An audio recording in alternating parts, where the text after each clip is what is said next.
Thanks for joining us today. Hello and welcome to Business Daily. I'm Lee Ji-yoon. Before we get started, let's first get a quick glimpse at today's highlights. A tentative labor deal is in place now. What hurdles does Korea's labor sector face, and how will the latest agreement help overcome them? Lump sum rental deposits known as jeonse are skyrocketing as more homeowners are switching over to monthly rentals in the face of record low interest rates. But before we get to those, our top story today, just 2 days after labor, business, and government leaders reached a breakthrough on reforming Korea's labor market, business groups are coming forward to say that the agreement did not go far enough, and they will petition for further changes. That joint statement came from 5 major lobby groups, including the Federation of Korean Industries and Korea Federation of SMEs on Tuesday. They said the tentative deal, while reached after much struggle, was still far insufficient to create a fair and flexible labor market that will tackle problems like youth unemployment. Pointing to a section that asserts current law and precedents will be applied when revising employment rules or terminating worker contracts, they likened it to locking in the current rigidity. The business lobby said they would pursue the option of last resort, a legislative petition to enact changes they considered vital to revive the stagnant economy. President Park Geun-hye, on the other hand, has thanked the leaders from labor and business for making such hard decisions to reach a labor reform deal, living up to the needs of current times. At a cabinet meeting on Tuesday, President Park emphasized that workers will not be forced to make sacrifices and be subject to unwarranted layoffs. The president also called on the National Assembly to swiftly pass the reform bill to realize the spirit of coexistence among government, business, and labor. So related parties have reached a deal, but now eyes are on the details of the agreement and whether it'll be enough to transform the labor sector. What's ahead from here on out? Let's find out. Korea's labor, management, and government reached a historic deal back in 1998 over structural labor reforms so that companies would be able to implement corporate restructuring measures, including employment adjustments and pay freezes. 17 years have passed since, and now the 3 parties have again hammered out a compromise to reform Korea's labor market. Just the fact that an agreement has been reached gives us hope to see new opportunities open up in reforming the labor market. One of the major points in this labor reform deal is implementing the wage peak system. Under this payment plan, employees are allowed to stay on for more years, but are paid lower wages as they approach retirement. Another key point is setting up criteria and procedures for companies to lay off workers and change employment rules on the condition of carrying out quote-unquote full consultation with the union. But there's still strong resistance from various labor unions against the government's proposal to grant companies more discretion in firing underperforming regular workers. So with all this under the belt, how will the reforms be put in place, and will this help solve Korea's long-standing problems in the labor market?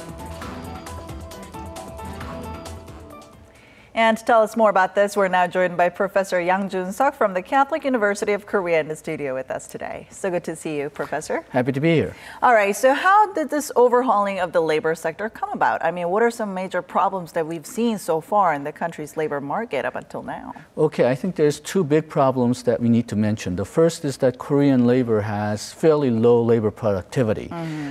If you just look at manufacturing, then Korean labor productivity is actually very good. But if you look at overall labor productivity, especially service, then the Korean labor productivity goes down a lot. So we're ranked 24th out of 34 OECD countries in terms of labor productivity. So that explains why perhaps there's not enough demand for labor and overall the wage has been stagnating. The second problem I want to mention is that we have what's called a dual labor market. So you have one segment of the labor market where you have very high wage benefit package, It's very hard for you to get fired. So once you're in there, you're fairly set off for life. You have very strong labor protection. You have very strong unions. But you have another segment, mostly small and medium-sized companies, where the pay is not that high. It's market determined. And so you don't really have a lot of protection. You have to switch your jobs, switch your companies a lot. And that segmentation makes a job setting one common policy, labor policy for Korea, very difficult. All right, well, obviously Korea is not alone in this. I mean, other countries are obviously facing some various labor market problems and such. But then how do these labor reforms that are suggested in this latest tentative deal compare to that of other countries? Well, I think it's more European in nature. If you look at the United States, they always had a very flexible labor market, so it's easier to fire you, but it's also easy to hire you. Right. The United Kingdom, they've been trying to make their labor market more flexible for the last half century. So they had initiatives like perhaps reducing the job protection for first 2 years for young people so that it'll be easier for them to get jobs, and it'll be easier for the companies to sort of test these workers out to make sure that they have a good fit. Now, Germany, I think everybody's talking about Germany as an example.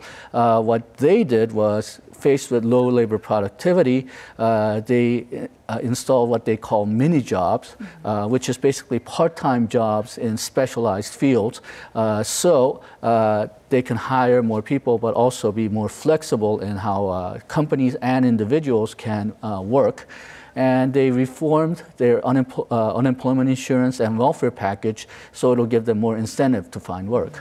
All right, then let's move on to some of the major key points in this deal. One of them is, of course, the wage peak system, which the government and businesses have already implemented. Do you think this will actually help tackle the youth unemployment issue as well as Korea's aging society? Not by itself. I think it's what you call a necessary condition, but not a sufficient one. What the wage peak system will allow companies to do is to save more money.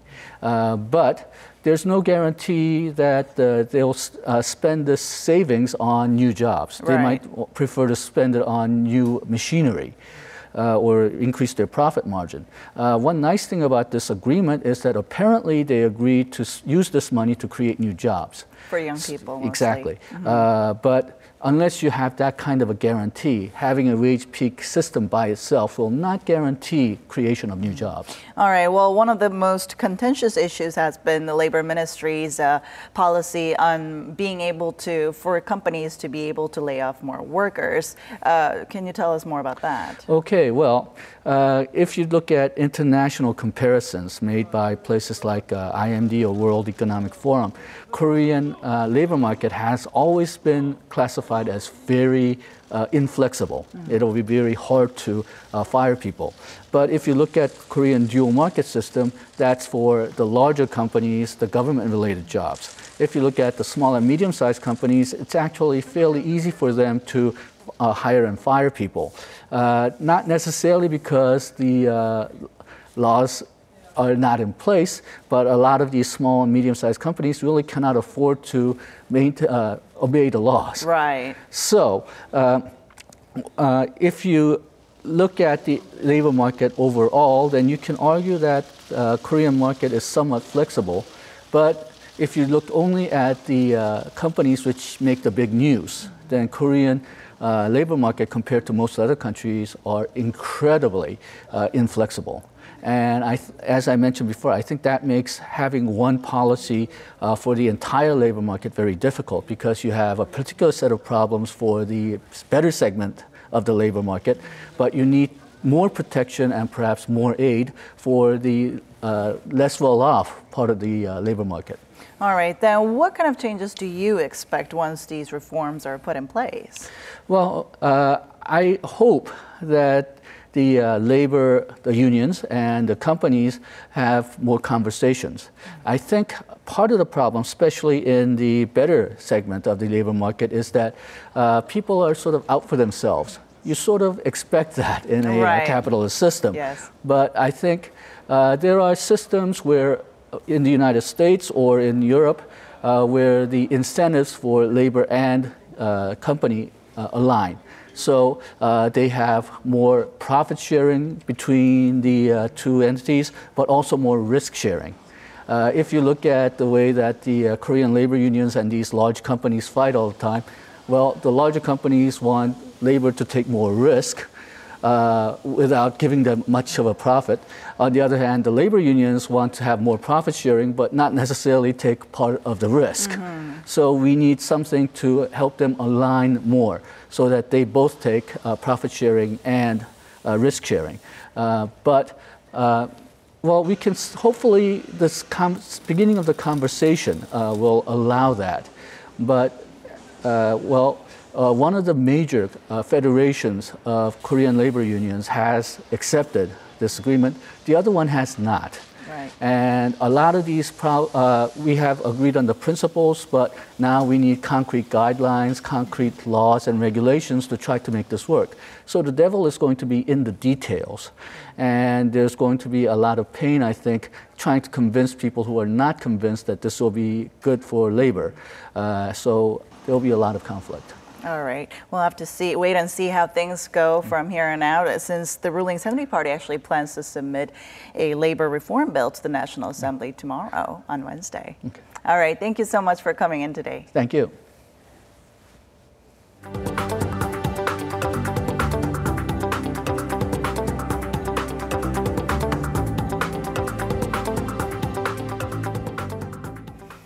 Meanwhile, foreign investors were net sellers of Korean stocks for a third consecutive month in August. The Financial Supervisory Service says offshore investors sold a net $3.34 billion worth of local shares last month, the highest to sell off since June 2013. Stock ownership by foreigners totaled $343 billion at the end of August, accounting for 28.4% of the total market capitalization. Now, this is down 0.5 percentage points from the previous month and marks a 6-year low. By nation, investors from Britain topped the sellers list, followed by those from Luxembourg and Ireland. The financial watchdog says the U.S. Federal Reserve's key interest rate meeting later this week is likely to determine whether the foreign selling run will continue. The average lump sum rental deposit on an apartment here in Seoul is rapidly rising. And tenants are feeling the squeeze as many of them have to borrow more and more money to pay their rent every couple of years. Our Kim In-ji breaks down some numbers for us. More than half of apartments on a 2-year lease in Seoul are valued at nearly $300,000. That's up 20% compared to a year ago. This is the median price calculated by taking the middle value of all apartments rather than the average, which would push up the price even further on the back of high-end premium housing. The affluent Gangnam district in southern Seoul had the highest prices at a median of $346,000, up more than 20% from a year ago. Prices in the northern half of Seoul saw a hike of 15% on year. Prices of jeonse, or a unique rental system where the tenant gives the homeowner a lump sum of money, which is returned after the lease expires, have been rising fast since 2009. Jeonse rates now account for about 70% of the actual value of the property. The surge in jeonse prices comes because more homeowners prefer monthly rentals instead of the usual 2-year contract due to low interest rates on bank deposits. And perhaps reflective of the high prices, Koreans seem to be borrowing more. According to the Bank of International Settlements, the ratio of Korea's household debt to GDP was the highest among key emerging countries last year. The country's household debt accounted for 84% of its GDP, much higher than the average of 30% for 14 emerging economies. Korea's figure has added 12 percentage points since 2009, while emerging economies saw a rise of 10 percentage points on average over the same period. Kim In-ji, Business Daily. In recent years, Korean automakers have been launching a series of compact SUVs that run on diesel. And the competition is fierce, especially among 3 local car makers. Our Won Ji-yeon tells us more. This is a QM3 from Renault Samsung Motors. It's been dominating Korea's small SUV market since its debut in late 2013, thanks to its iconic design, affordable price, and outstanding fuel economy. In fact, the QM3 runs on diesel at about 18 kilometers a liter, making it the most fuel-efficient model in the crossover segment.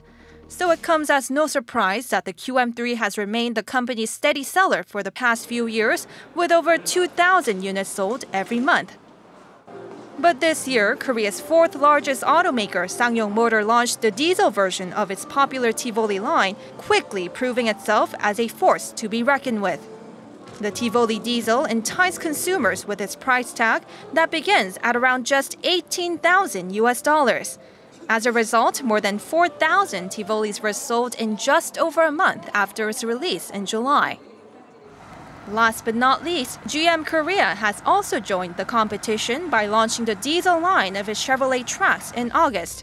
GM officials say the new Trax offers better safety and a much quieter ride since it's equipped with an Opel engine that reduces noise and vibration.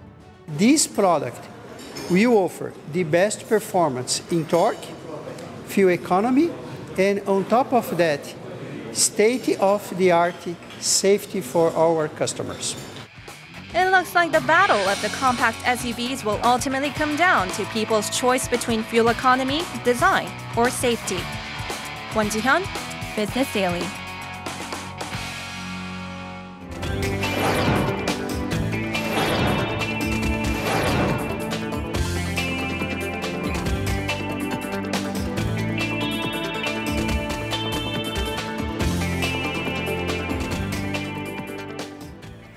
And that brings us to the end. Thanks so much for staying with us throughout our program. We'll be back tomorrow with more business news that matters to you. Until then, goodbye.